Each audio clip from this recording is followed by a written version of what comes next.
Injured some muscles in my back, and I'm starting some therapy day after tomorrow. So if you'll pardon me for sitting down to do my seminar today. I'm not used to doing that. This is my 42nd year lecturing, and I've never had to sit down before, but thank you very much. And thanks to Greg for inviting me to stop by. I just got back from Argentina and from Venezuela. I got out of there just as the marches started, right? Chavez was about to get kicked out. Sure enough, he made it, and he stayed in. So I go to dangerous places. I used to take 4 bodyguards when I went to Russia 10 years ago. Now it's down to 1. So somebody says, how's Russia doing? You can tell by how many bodyguards I have to take. They're doing pretty good. But during those tough days, right, I took two security guys with me and picked up 2 more when we got into the country. But things are certainly changed and improving in Russia. I enjoy teaching capitalism to the Russians over the last 10 years. I'll be making this year my 5th visit to Russia and all other countries around the world. But it's a special privilege for me to be here today. Don, Greg, and I go back a lot of years. We call it the Tony Robbins days. Since he became out of the group that got together back then, he became probably the most famous, right, around the world. And those were extraordinary days. And I was sort of growing up along with everybody else back then. Because here's a good note to make, you that are involved especially in teaching and training. When someone speaks and someone listens, some unique dynamic things can happen. One, transformation. Transformation of the person who listens by ideas that might come at a timely time. Suddenly the lights go on, you're never the same again. But also you can be transformed by being the one who teaches, not the one who listens. That can certainly happen, but the one who teaches. If you struggle hard to make it clear for someone else, it makes it more clear for you. The English language is rather clumsy sometimes when they try to express what's going on in our head, let alone our heart. But if we choose the best words we can, and if we're sincere, and that's the underwriting theme of lecturing, trying to get an idea across to someone, whether it's one person of 1 or an audience of 1,000, is first of all sincerity, and hopefully today you'll find me sincere based on my reputation of now 40+ years. However, here's a good note to make. Sincerity is not a test of truth. We must not make the mistake of saying, he must be right, he's so sincere. See, that could be a mistake. Because it's possible to be sincerely wrong. So we don't judge truth by sincerity. You can only judge truth by truth. But hopefully you'll find me both truthful and sincere today. And I want to draw from, many years of experience and many years of exciting association with those who came so early, like Don, age 18. I think Tony Robbins was like 17. These were just young kids who came along, teenagers. Mark Hughes, who sat in my class, started Herbalife. He was 19. So these were teenagers, and they turned out to be superstars, making incredible contributions to themselves, their families, their country, their community, their businesses. And I couldn't be more proud than to come back at the invitation of Don and Greg and have a chance to sit down and spend a few minutes with all of you. If you're ready to take some notes, say I'm ready. Ready. Let me give you Jim Rohn's version and view of the 21st century. The year 2000 started a new century. 21 started what we call a new millennium. A millennium is a 1,000-year period. According to written history, we've covered now 6 millenniums. And now we've started the 7th millennium. And some scholars say it looks like this 7th millennium could be an extraordinary time in the history of the world. and I sort of tend to agree. Here's my view. Number one, unprecedented opportunity, 21st century. There's been nothing like it in the history of the world, certainly the last 6,000 years. The technology to do extraordinary things.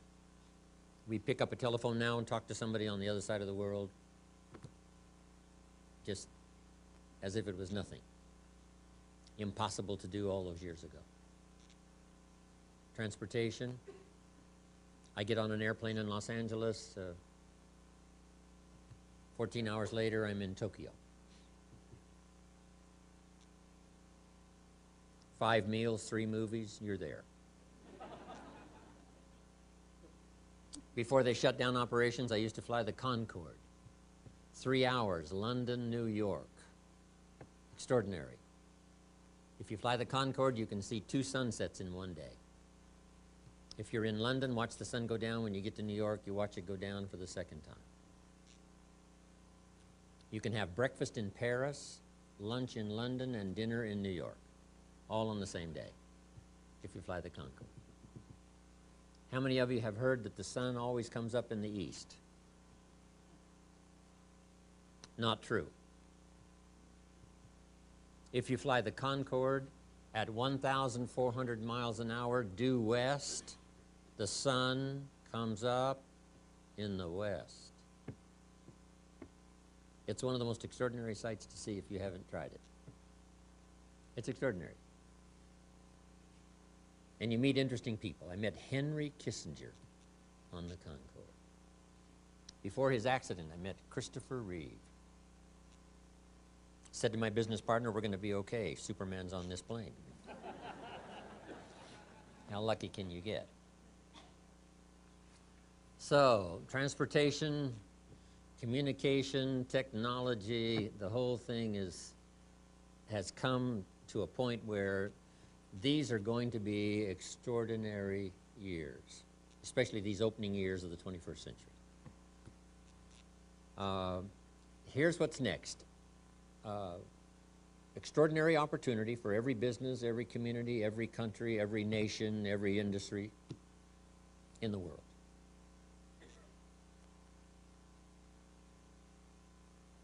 But here's the next part, keen competition. You might not feel so much the world competition, but you know, it's there. A job becomes available in Southern California. Question, does it go to India or does it stay in Southern California? These are those kind of extraordinary times. World competition, keen competition, but extraordinary opportunity. Now here's the big question let's spend some time on. How to be best prepared for the competition and the opportunity of the 21st century. With America leading the way. No more best example of the last 6,000 years of extraordinary opportunity than America, the beginning of the 21st century. So we're in the middle of it. We're surrounded by it. It's everywhere. You know, America is the envy of the world. Everybody wants to come here. They're not building rafts to get to Cuba. They're not squeezing through the fence to get into Mexico. The boat people are not headed for Vietnam. Everybody wants to come to America. Neil Diamond sings, right? Everybody's coming to America. And the reason is because we've got this extraordinary place with the most unusual opportunity in 6,000 years of written human history all around us. Now the key is how can we individually and collectively for a company or an office take advantage of these extraordinary times and pick up the pace of both learning and application so that we can do our share of cashing in on these extraordinary times for ourselves and then make the investments necessary for the future. Along with all of the challenges, as there has been for the last 6,000 years of recorded history, from terrorists and war and all the rest, there hasn't been a century free. Last century was probably the worst, hopefully the worst that will ever be in terms of warfare, 50 million people were killed in World War II. 19 million of them were Russian. Those were bloody times. Times of tyranny, communism, Nazism, fascism. Hopefully those times are now behind us. Years and years ago, when I went to South America, every country had a dictator. Now all the dictators are gone. And in the whole world, there's just a few left. Saddam Hussein is in jail. You know, China and Cuba, there's just a few left. So these are extraordinary turns of events. But the key is now, how can we take advantage? Along with, you know, personal challenges and national challenges, international challenges that have always been with us. According to the storyteller, when there were 4 people on earth, one killed the other, wiped out 25% of the population. So it hasn't gotten that bad. But these are challenging times as well as times of extraordinary opportunity. So we have to be ready for both the challenge and the opportunity. So that's the key, how to be ready for both the challenge and the opportunity.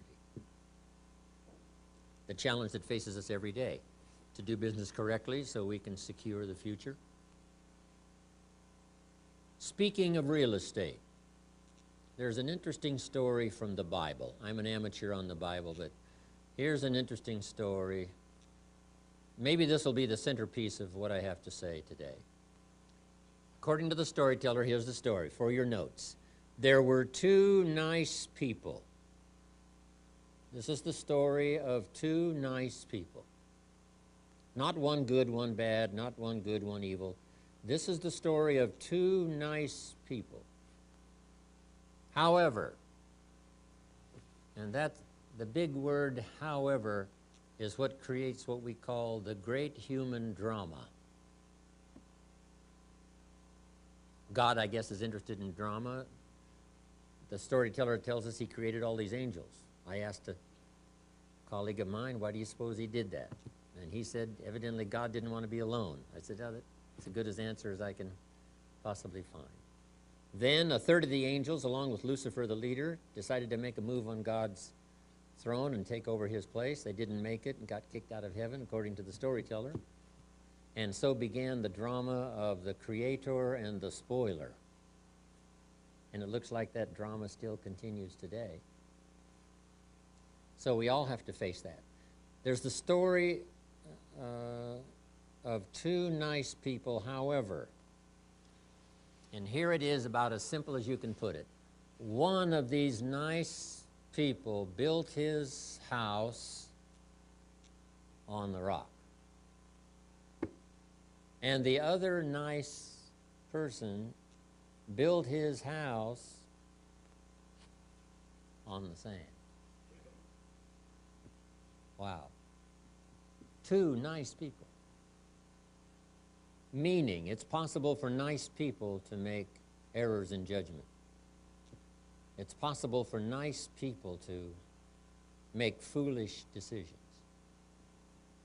about their future. What's right, what's wrong. What to do, what not to do. Then the story says, and then the storms came, as they always do, and the one that built his real estate on the rock was saved, and the other that built his house on the sand was lost. So in this extraordinary opening moments of the 21st century, we have before us now opportunity mixed with challenge.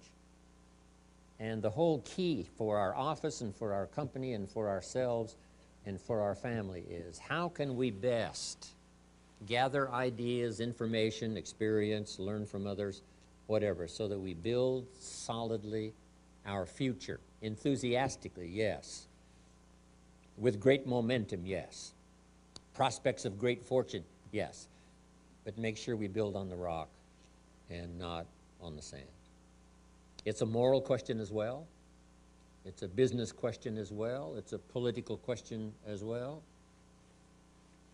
When I first started going to Russia, they still had the great debate of communism versus capitalism. Communism said, capital belongs to the state, not the people. And we taught just the opposite. No, capital belongs to the people, not the state. Communists said, no, people are too dumb and stupid to know what to do with capital. So you have to take capital away from all the dumb, stupid people and give it to the all-wise, all-knowing state. And let the state run everything, and let the people show up for their work assignment. They built on political and economic sand. We said, no, capital belongs to the people, not the state. If all the capital belongs to the state, it makes the state too powerful. And the corruption of power leads to an uncivil society. And sure enough, that's what happened, especially under communism and Nazism and fascism. So now we believe capital belongs to the people, not the state. And the people, in the minds of the people, is where the ideas are to bring value to the marketplace, chance to make fortune, take good people with you, inspire others to do the same. So, with that challenge, making sure we build on the rock, not the sand, which is both moral and spiritual and economic, making those critical decisions at moments of destiny, which way to go, what to do. Maybe there's going to be a lot of thoughtful conversation and thoughtful thinking over the days and hours that you're spending here.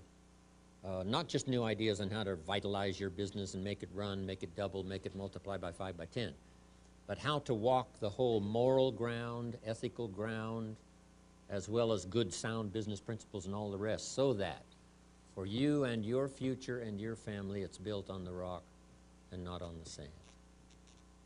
Now, how to accomplish that? Let me give you some good ideas. Here's number one. You have to have more than one skill.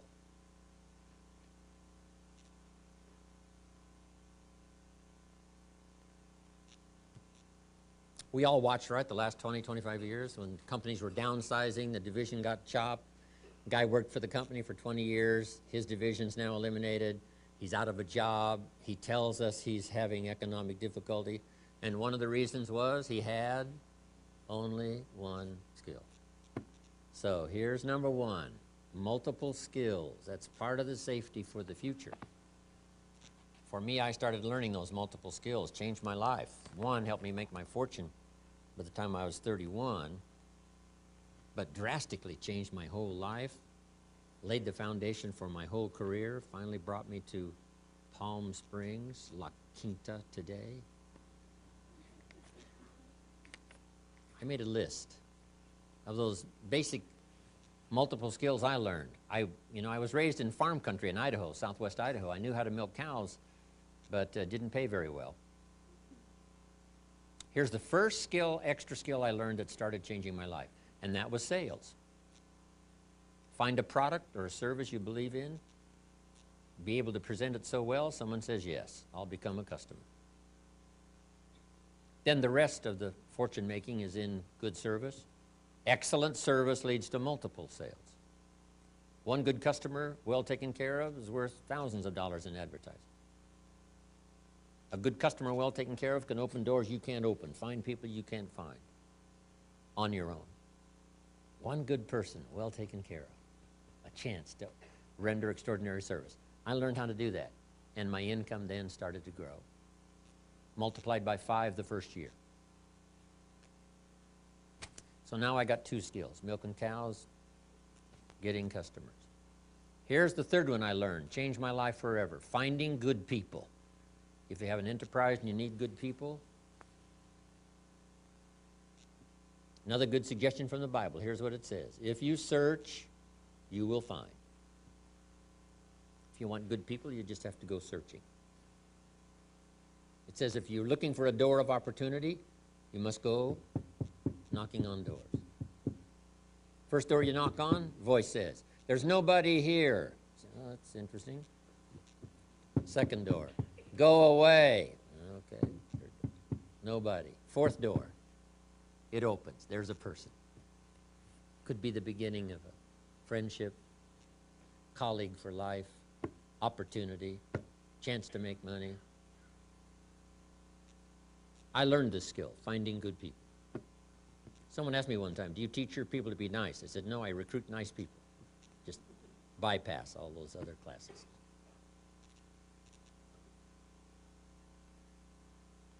Finding good people. So now I got what? 3 skills. Milking cows, finding customers, getting good people. Here's the next one that really accelerated my income, and that's organizing, getting people to work together. And it's like the family, it's challenging. Different ages, different personalities, different temperaments. How do you get them all to work together so that the end result is positive and powerful? It's challenging, but it pays off if you learn it. Organizing independent people is like herding cats. If you've got the picture. Herding sheep is easy, right? They all quickly get going the same direction very quickly, but not cats. If you have 9 different cats, they're going how many directions? 9. But if you master it, if you learn it, how to shift, right? Understand a variety of personalities, temperaments, ages, all the rest. If you learn it, the income, just multiplied my income some more.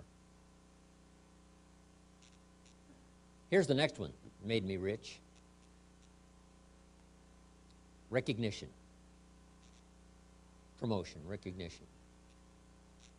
Sometimes the company promotes for the major steps. I learned to recognize people for small steps of progress. Every little thing I could think of. Figure out rewards for small steps. And then here's a philosophy that really changed for me everything. Be so busy giving other people recognition, you really don't need it for yourself.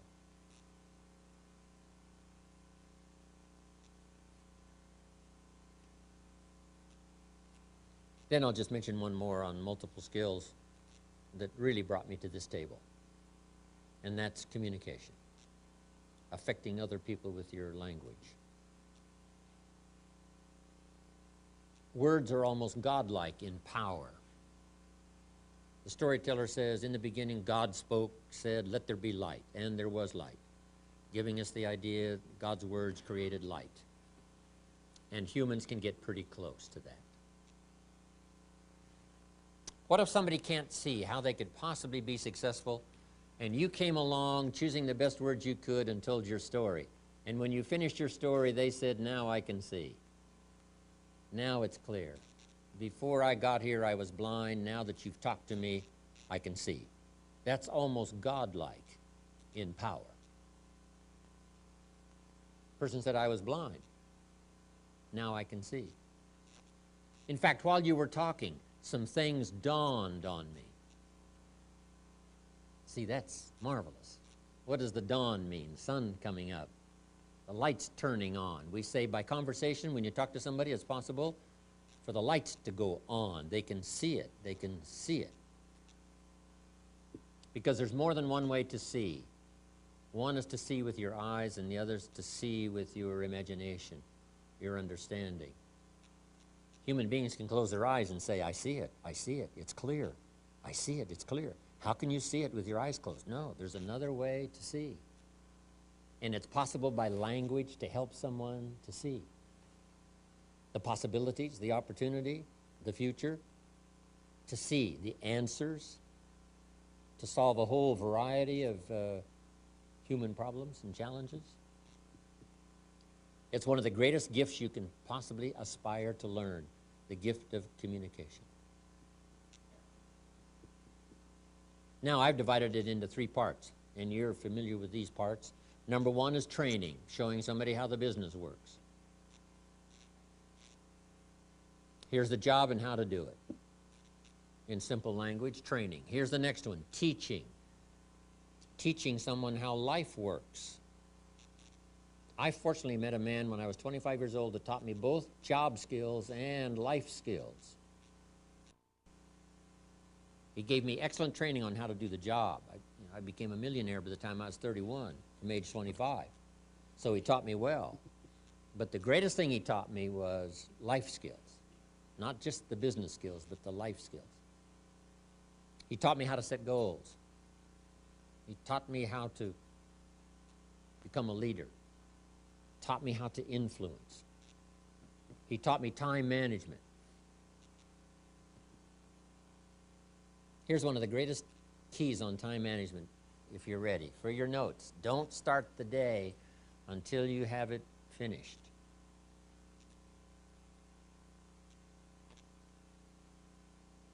Building a good day is like building a house. When would you start building the house?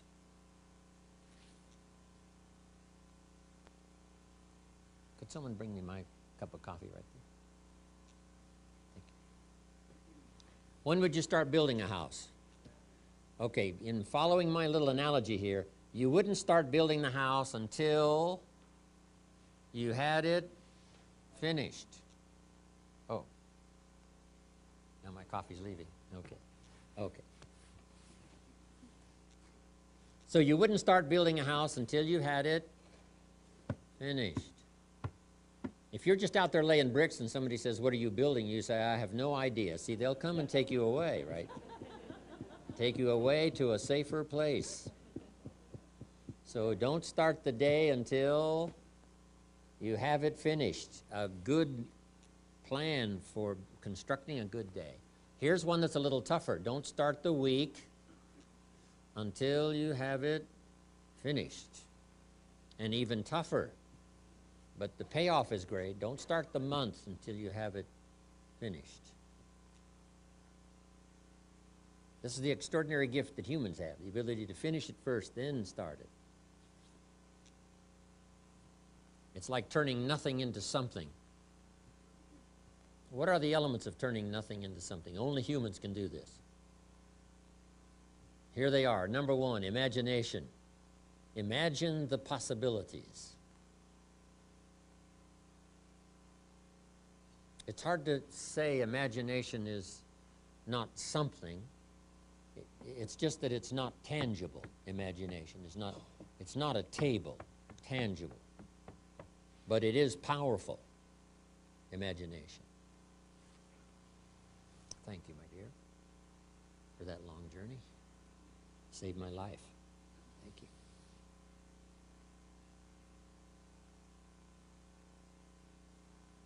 So imagination, imagine the possibilities. Here's the next step of turning nothing into something. Believe that it's possible for you. A little phrase says, with faith, all things are possible. Without faith, nothing's possible. If there's one thing to pray for, that's probably it. Faith to believe. One, to imagine. Number two, faith to believe. What would make us believe? Testimonials? Someone finishes a dramatic testimonial. Here's where I started, when I was 18 years old. Here's where I am today. And then they finish by saying, hey, if I can do it, you can do it. Come on. Right? I started just like you. I read the first book. I went to the first class. I made the first decision to start the process of change. That's how we get inspired. One, to imagine. Two, to believe. Then here's number three. Go to work and make it real. How to turn nothing into something. That's how this complex of buildings got here. Someone saw them when the property was vacant. You say, well, how can you see something that isn't there? Well, if someone can't see it when it isn't here, it will never be here. And some people can see it so clearly, they could give you the artist's rendering and say to you, this is the building. You say, no, it doesn't exist. Say, yes, it really does. In thought, in mind, in imagination. Then to believe that it's possible for you. Then simply go to work. That kind of teaching, that kind of training, right? The management of your time, the management of your money. I've been teaching now all these years the 70, 10, 10, and 10 on the management of your money. A lady not long ago told me she was in real estate. I said, how many properties do you own?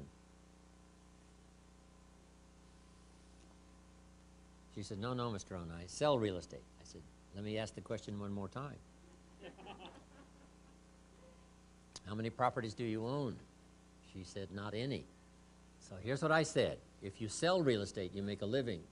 If you buy real estate, you make a fortune. I've averaged building a couple of homes a year up in Idaho, where I grew up. I still have the old family farm, southwest Idaho, overlooking the Snake River. I'm in the path of progress, so a couple of homes every year. Let me tell you one of the incredible real estate stories. 13 years ago, Ron Wagenhals up in Carmel, California, said, Mr. Rohn, I have this neat little condo downtown Carmel where I know you want to live. I said, yes, I do. And he said, it's really small, but it's right there downtown, 1 bedroom. And he said, I want $80,000 for it. I said, nobody's going to pay $80,000 for this tiny little... If you weighed 200 pounds, you couldn't get in the shower. I mean, this is a real tiny place. I happened to be in Carmel about 5 or 6 weeks ago. Someone says, you might be surprised to know Ron Wagenhall's condo is still up for sale. And I hadn't looked at it before. I said, would you like to see it? It's just here a couple of blocks. I said, yes. I went and looked at it. Up 3 flights of stairs, this little tiny place, $650,000. So, Ron Wagenhals has thanked God every night before he goes to sleep that Jim Rohn did not buy this condo from him. Speaking of real estate, I have a home in Phoenix at the Biltmore, Arizona Biltmore complex.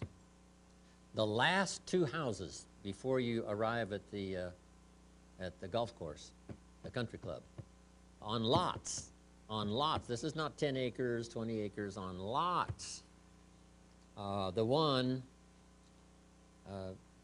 back of the one that's right at the country club is $8 million, and the one right next to the country club is $15 million. Unbelievable. So all of you know all those stories, right? We shoulda not just sold real estate, we shoulda bought real estate. Dan McBride had a great idea all those years ago. Jot this one down. This is good. Don't buy the second car till you bought the second house. It's not cars that make you rich. It's houses that make you rich. I taught this in Mexico. Sarah Alfaro picked it up 10 years ago. The 70, 10, 10, and 10. And she not only does it, she teaches it. Now she makes about, I don't know, $35,000, $40,000 a month down in Mexico, which is a lot of money in Mexico. Sarah calls me the other day and said, Mr. Rohn, I'm going shopping today for my 3rd car. I said, well, congratulations, Sarah, because I've just finished paying for my 3rd house. So, speaking of real estate. Anyway, where was I before I got off on that wild trip up to Carmel, California, where my grandchildren live? Okay, teach investing. Right. Earning money makes you a living. Investing money makes you rich. We teach kids now not to have a savings account because it's not savings that makes you rich. We teach kids to have an investment account, right? It's investments that make you rich. It should be the goal of every American someday to be financially independent. I remember reaching that all those years ago. Here's what my father taught: debt-free, financially independent. Here's why. When you reach that point, you can now work for joy instead of necessity. And usually you produce many times more productivity working for joy than working for necessity. Communication, learning those kind of skills, help transform people's lives. Now here's the last one on communication: learning to inspire, helping people to see themselves better than they are. Yes, here's the person you are, making some mistakes, errors in judgment, but here's the person you can become. Fortunately for me, I met someone who was gifted in this. He knew how to inspire.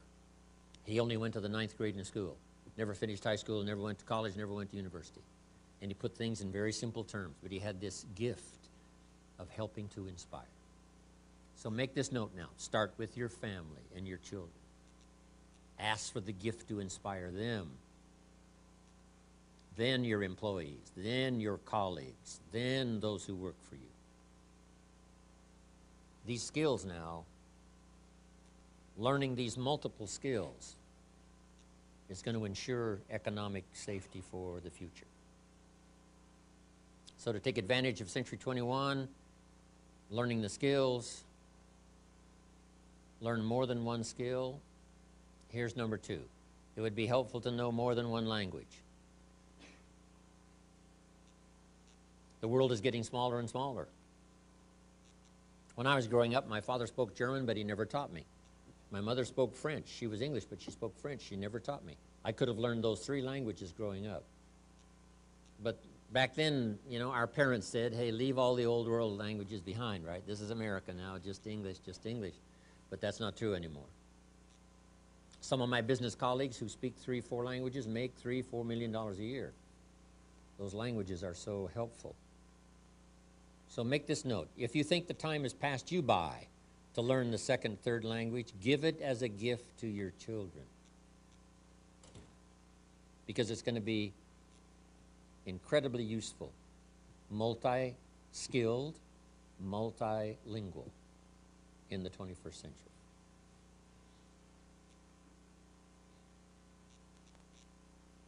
Now, what's next? In taking advantage of the opportunity of the 21st century along with the competition. The key is, number 1, learn the simplest lesson of economics. And I'm sure you've heard it over and over. But let me share it with you one more time. See if I can put it on the board here.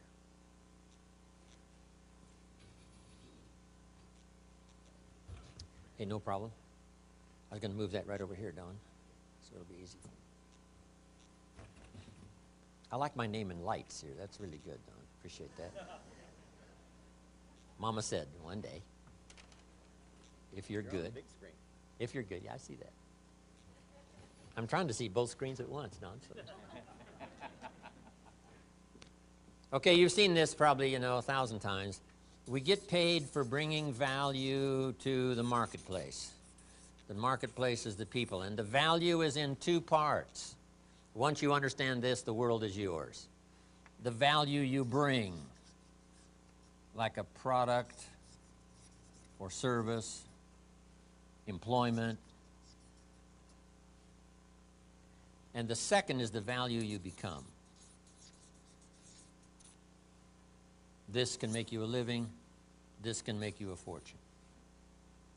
I learned that little economic outline when I was 25 years old. Really changed my life. And if you work for a company that keeps working on the product, they'll keep making the product better. The key for your better future is to keep making yourself better. Economics in America is very simple. It starts at $5 an hour. Called what? Minimum wage. And then it just goes up like this. Top income last year, I think, 36 million. Somebody earned for 1 year's work. So from $5 an hour up to 36 million,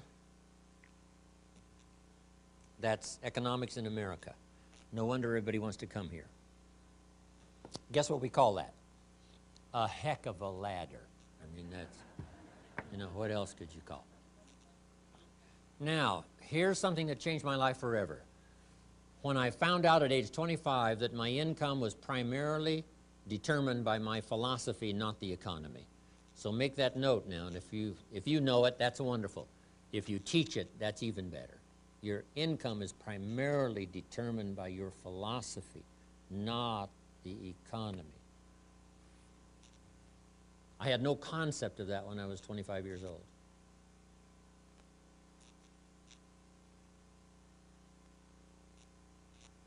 I would have sworn to you. Because when my mentor said to me, how come you're not doing well, I showed him my paycheck. I said, look, this is all the company pays. He said, no, that's all the company pays you. I thought, well, that's a new way to look at it. So, speaking of philosophy, how would you go from $5 an hour to $6 an hour? Let me give you some examples on philosophy that can get you from $5 an hour to $6 an hour. Here's number one. Wait for the government to change the minimum wage. That's simple and easy, right? If you wait long enough, sure enough, the government will change the minimum wage, let's say, to $6. Now, by law, the company must pay you $6, so you're home free. You say, yes, but how long will it take? Answer, I'm sure much longer than you want to wait. But that's the first philosophy, wait for the government. Here's number two, wait for the company to pay you $6 an hour. How long will that take? How often is the review? 6 months, 1 year, let's say you don't make it. Second year, say, well, that's a long time to go from 5 to 6. It is a long time, but that's the next philosophy, wait for the company. Here's the third philosophy, and that's to go on strike. We call it the philosophy of demand. I demand $6 or I won't work. Now, if you're by yourself, this is a risky philosophy. If you've got 1,000 people now to take with you to the company and say, all 1,000 of us will not work unless we get $6, now you might have a chance. But by yourself, this philosophy doesn't work very well. The philosophy of demand only works by collective bargaining, we call it. Okay? And it does work. However, it's very limiting. You might get an extra penny or two, you might get an extra dollar, you might get an extra benefit, but it's very limiting, the philosophy of demand. And here's what for sure, jot this down. Using the philosophy of demand, you cannot get rich if getting rich is of interest to you. You can't get rich using this philosophy. Gosh, it's so sad when somebody is in the right country and they got the wrong philosophy. So you can't get rich by demand. So now, what would be the next philosophy that might work better for all of us, and I'm sure it's one of the reasons why all of us got here to this room today. Here it is, the philosophy of performance.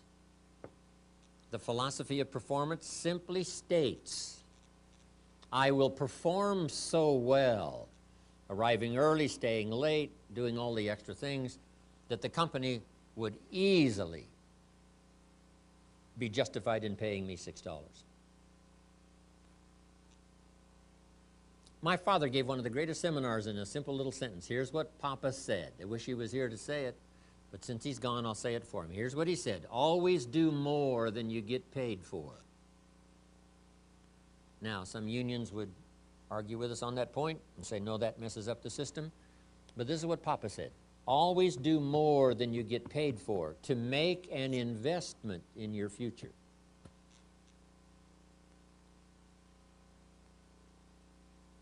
These are philosophies to follow.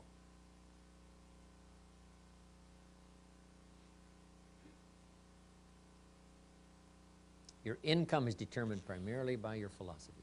See, that changes everything. It was your philosophy that got you here today, right? Maybe 5 years ago, you wouldn't have attended a class like this. Like, hey, why waste the time?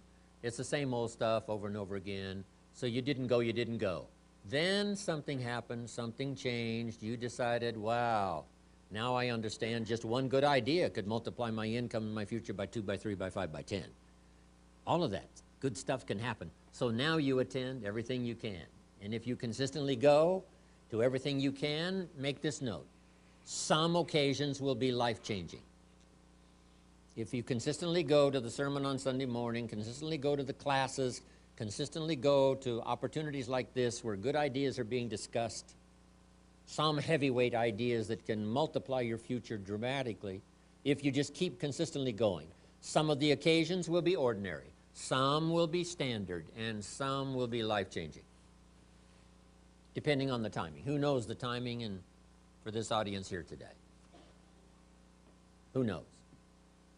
We've all heard the phrase, nothing so powerful as an idea whose time has come. 15 years ago in Germany, the walls came tumbling down. The time for capitalism now sweeping the world and communism on the run. But here's another way to put it. make this note. Nothing so powerful as an idea that comes at the right time. At the right time for you.